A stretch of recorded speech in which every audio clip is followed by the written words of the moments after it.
Siamo nella foresta demaniale del Cansiglio, nel bosco di Pianparrocchia, gestito dai Carabinieri Forestali di Vittorio Veneto, uno dei siti del progetto LIFE Manfor CBT.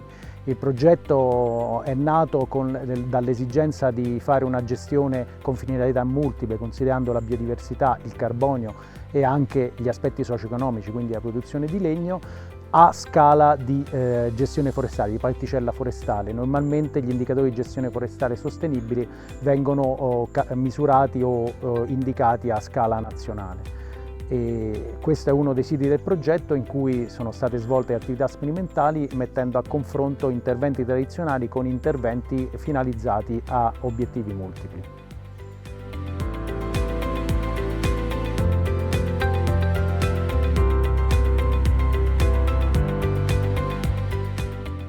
La buona pratica che è stata messa in atto in questo bosco per le finalità multiple è stata quella di fare un diradamento misto, quindi sia dall'alto che dal basso, diradamento dall'alto che usualmente non si fa in faggeta, scegliendo delle piante, cosiddette piante candidate, intorno alle quali lavorare, piante selezionate in base al loro portamento, agli loro aspetti ovviamente tecnologici, ma anche a volte rispetto alle dimensioni delle chiome, la presenza di microhabitat.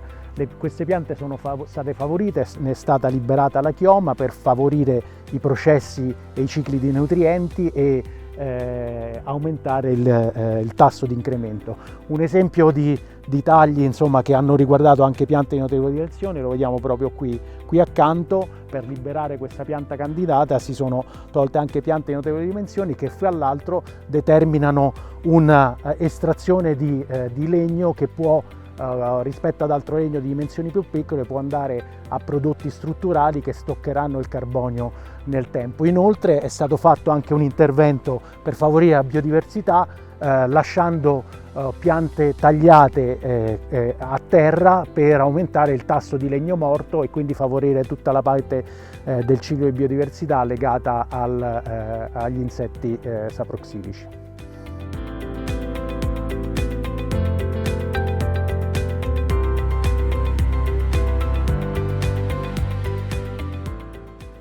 Qui in Cansiglio l'intervento ha riguardato una foresta matura. Una delle criticità che abbiamo riscontrato è quella dell'accettabilità del tipo di intervento per il pubblico. Questa è una zona frequentata da turisti, da cercatori di funghi eccetera, e nella fase di intervento erano state notate o comunque fatte delle critiche rispetto alla quantità di legname asportato eccetera, anche riguardo alle dimensioni che abbiamo appena accennato. Abbiamo preparato una scheda esplicativa che è stata distribuita a cura del personale dei Carabinieri Forestali al pubblico per spiegare quali erano le finalità dell'intervento, e questo ha poi facilitato l'accettabilità successiva.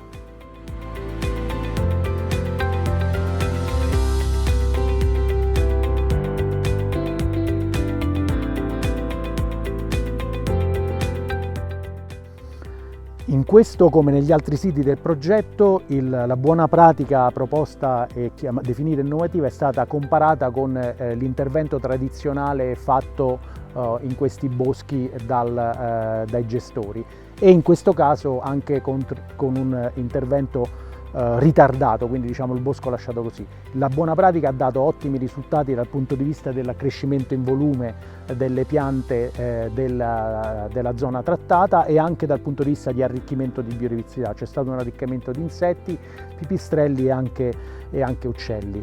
La buona pratica è sicuramente ben replicabile nelle situazioni italiane. Noi l'abbiamo replicata in tutti i siti a faggeta del progetto, ben 5 dalle Alpi sino alla Calabria, e potenzialmente è replicabile nella parte di faggete monoplane del nostro 1,5 milioni di ettari di faggete, aumentandone la variabilità strutturale e anche incrementandone molto probabilmente la biodiversità a seconda delle aree. Il progetto ha prodotto un manuale di buone pratiche disponibile in italiano, inglese e sloveno, e si può scaricare liberamente dal sito del progetto, dove tutte le buone pratiche, questa del Cansiglio ma tutte le altre, sono descritte anche con un linguaggio per il professionista forestale e il pubblico.